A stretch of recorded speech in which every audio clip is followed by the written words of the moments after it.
யாருடைய துவா நேரடியாக அல்லாவிடம் போகும் தெரியுமா? சிலரின் துவா அல்லாவிடத்தில் நேரடியாக ஏற்றுக்கொள்ளப்படும். அது ஒருபோதும் நிராகரிக்கப்படாது. அம்மா அப்பா தங்கள் பிள்ளைகளுக்காக இதயத்தின் ஆழத்திலிருந்து துவா செய்தால் அந்த துவா வானங்களை தாண்டி அல்லாவிடம் போய் சேரும். அதை அல்லாஹ் ஒருபோதும் மறுப்பதில்லை. பயணத்திலிருக்கும் ஒருவர் மனமுருகி துவா செய்தால் அந்த துவாவும் நேரடியாக அல்லாவிடம் போகும். அதுவும் ஒருபோதும் நிராகரிக்கப்படாது. அநியாயம் செய்யப்பட்ட மதிலும் இதய வேதனையோடு துவா செய்தால் அவருக்கும் அல்லாவுக்கும் இடையில் ஒரு திரையும் இருக்காது.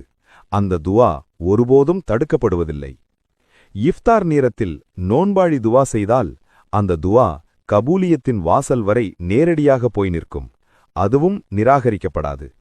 நியாயம் செய்யும் இன்சாஃப் கொண்ட ஆட்சியாளர் துவா செய்தால் அல்லாஹ் அதை விரைவாக கபூல் செய்கிறான். ஏனெனில் அவனுடைய இதயம் அநியாயத்திலிருந்து தூரமாக இருக்கும்.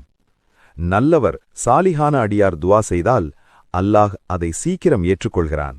ஏனெனில் அவருடைய இதயம் பாவத்திலிருந்து தூரமாகவும் நீயத்து தூய்மையாகவும் இருக்கும்.